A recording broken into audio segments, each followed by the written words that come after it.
These kind of swings back and forth tend to whipsaw investors, but they are not unusual. We always talk about when people are going to discern when it's time to get out of the woods. My next guest here say the market kind of decides that for us.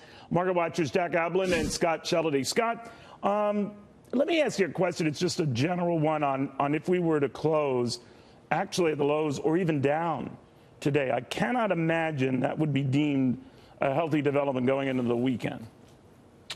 No, it wouldn't be a healthy development going into the weekend, and we would see some more short-term investors probably throw their toys out of the crib. But at the end of the day, I see nothing new here. I don't see any new risks here. All of the news has been already built into this market, and so we've got a little bit of a groupthink happening. There are some people that are taking some money off the table, and remember, we're up 40 to 45% since Trump was put into office. If you need that money between now and Christmas, go ahead and take it. I get that. But if you don't, you know what? I think this is a storm in a teacup. And at the end of the day, we still have a good fundamental underlying economy.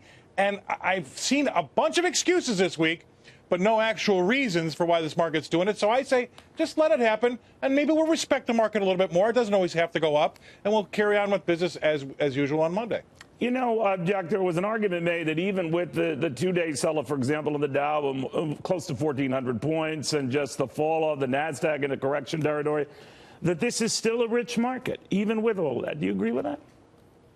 Yeah, I mean, I agree with Scott. We've got a great economy, but if you match up the bond market to the economy, it suggests that the bond market, the 10-year Treasury, should be 4.5%. Perhaps Jamie Dimon's reading our research because he's in that camp. He's saying that he believes that the 10-year Treasury will get to at least 4%. So that's really, we've got to take this extraordinary monetary policies, the quantitative easing out of the system. And once we take that out, we get interest rates back to normal, and then no longer will the equity market be the only child in the asset allocation game. They're going to have to start pulling its own weight, and that means perhaps valuations are going to have to get a little more compelling when you see a pretty attractive yield in bonds.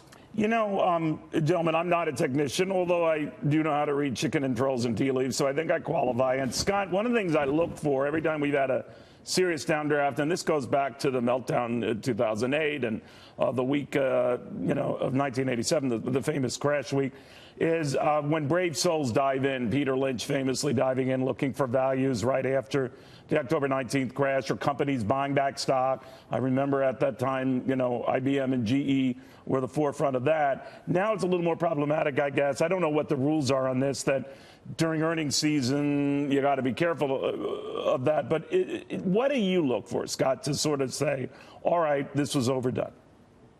I look for capitulation, and you'll see, we talked about that maybe a little bit yesterday around 2:30 Eastern time. We saw a big wave of selling come in. I haven't quite really felt it yet as I normally would, but, we've only backed off 5% in 2 days if we settle unchanged today. And you know what? That's okay. I mean, we've all talked about we haven't had this pullback, and we could even have a 10% total pullback, and it's just going to bring some more respect into the market. And the market now has got some competition. I agree with the other guests. That 2-year interest rate is close to 3%. Right. You're not going to have any more risk. You don't have to worry about the money in the market. Just give it to the government, and you're going to get close to 3%. So the market's coming to terms with the velocity of the rate change. That's the key word the next 2 weeks, velocity. What will the velocity look like of a rate change, and what will that do to the equity prices? And I think, yes, I've heard those other numbers of 4.5%, but at the end of the day, I love America. But having sat here in London, I see a lot of what the other worlds are doing as far as central banks go, and they're still giving away free cash, and that tends to be a damper on our yields. So I think we're not too far away from, the high in interest rates, maybe another 0.5–0.75%. That raises a question, Jack, on interest rates, whether the Federal Reserve now is in a box, a bit of a pickle here. If it raises aggressively, it's like it's flouting the president, right? If it goes slow, it's like it's being sort of dictated to by the president. When, in fact, we know the Federal Reserve is going to just do its own thing, and presumably without political interference or pressure. How do you think that's going to be interpreted? Isn't every move that Jerome Powell and his buddies make going to be seen through that prism?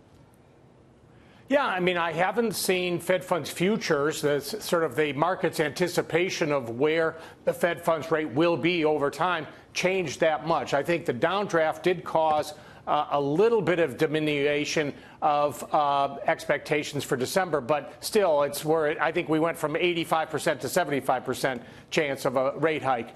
That said, if you put it in context, and one of the things you can look at is the Taylor rule, which is general algorithm of where the overnight rate should be based on economic conditions. Taylor rule is suggesting a 5% overnight rate, not 2.25%. So whether you're in President Trump's camp and say that they're raising too quickly, or you want to be independent with Powell, either way, overnight rates are too low relative to economic conditions. Now, with respect to the European Central Bank, as Scott was talking about, giving away money, that's true until December. They've decided now quantitative easing in the European Union will end at the end of this year, and in fact, the number of bonds trading below zero has gone from 12.5 trillion down to 6.5 trillion over the last 24 months. My guess is that's going to go to zero pretty quickly.